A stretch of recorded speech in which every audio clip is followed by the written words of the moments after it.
And only Denis McQuade.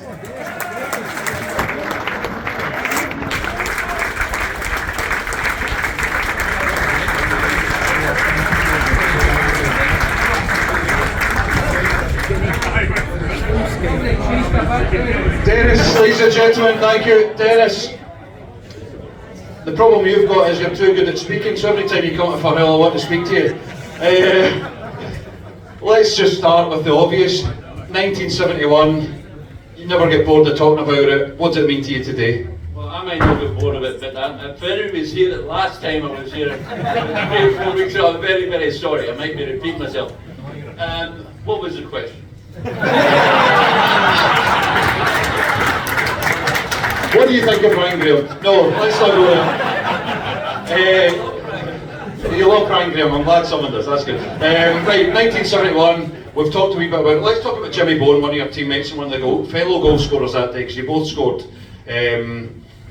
Just what was it like playing with Jimmy? How good a player was he? You know, how close were you to him? Well, Jimmy, in his early days at Firhill, we used to call him the layoff king.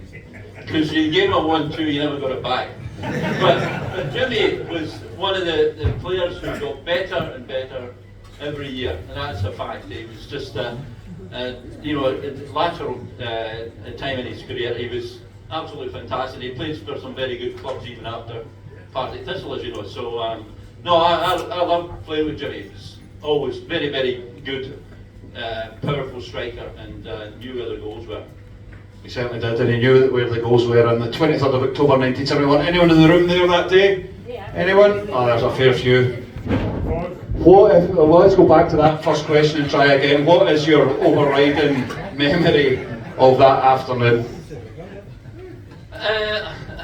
Probably amazement is the best word I could use, because at half time we came in and we all sat down with silence in the dressing room. I mean, you'd think it would be the opposite, but we were all gobsmacked that the game plan had worked so well, and that was Davy McParland's game plan, which was to attack, and just see what happened. And as you know, it just went so well. So but half time, how quiet the dressing room was the biggest thing, because we always felt that with that Celtic team anything could happen. You know, that they had the capability to score, and Alan Rupp said this himself. Celtic could easily have scored 5 goals, but Davy told us just to try and hold them for the first 15 minutes of the second half, and we'd do it, and so we did. You pumped them 4-1, Denis. Let's be real. We could have scored 5, but they didn't. Absolutely fantastic. We've got a new manager in charge today for the first time as a permanent manager, so we're not going to compare different eras, but what were the ingredients that made David McParland such a special manager for this club?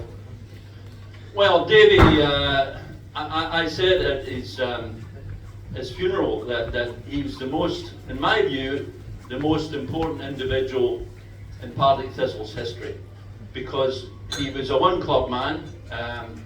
He played for the club for so many years. He managed the club. He achieved things, and he was the difference that day. I mean, David McParland, in my view, he had the combination of being a tough disciplinarian. As I said, the last time I spoke was that to manage a young team, which he found and created. Where you've got 20-year-olds with a mental age of about 15. In Alan Ruff's case, 12, as I said. But he put a team together, he had a great balance, and that was his secret, really, his balance, getting the right balance right.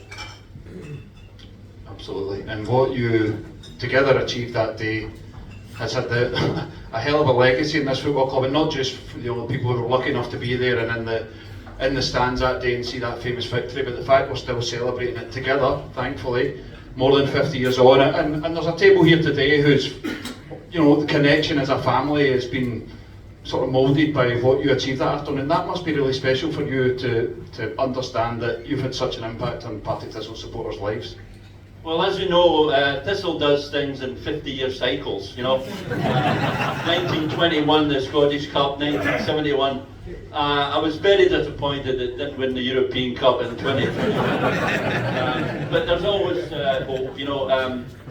As I said the last time as well, that, you know, we got relegated the year that I arrived. Alan Ruff and I played at the end of the league campaign where we got relegated. But we won the league the following year. The following year after that, we won the League Cup, and then the following year we were in Europe. So I keep telling guys, you're only 2 or 3 years away from being in Europe, no matter where you are. You just need to win something big, you know. And maybe Chris will do it in 2023. You never know. Get through it, get up to the next division, and win the cup next year, and who knows, Real Madrid. Dennis, I think we can all drink to that. Absolutely brilliant. And I know I think you've got a whiskey wait for you, so I'm not going to keep you too much longer. Let's talk about, and I think that there is justification for maybe an audience with Denis McQuade night, because I think we can hear a pin drop in here. We'd absolutely love to go into some of these themes further. Finally, today's game, Thistle Raith Rovers, off the back of a good run now under a new manager. Quite importantly for a lot of supporters, Scott Tiffany firing on all cylinders, you know, getting proper game time under his belt. I know you enjoy watching wingers play, so how much you look forward to it today? Very much so. I met Scott about 6 months ago and had a wee chat with him, and I didn't know him that well then, but I really like him. And I mean, it's a bit like when it was my turn. David McParland was a winger. That's how he played 2 wingers, and I wish they would do the same, because I think it's a very exciting team when you've got both wingers. We had Bobby Laurie, but actually 3. You know, Johnny Gibson, myself, all trying to get into the team. But he's a wonderful young player, and I wish him all the best today. I'm pretty sure he's going to score. Oh, you heard it here first. Fantastic, Dennis. We'll take that all day. Thank you once again. 1971 legend, Denis McQuade.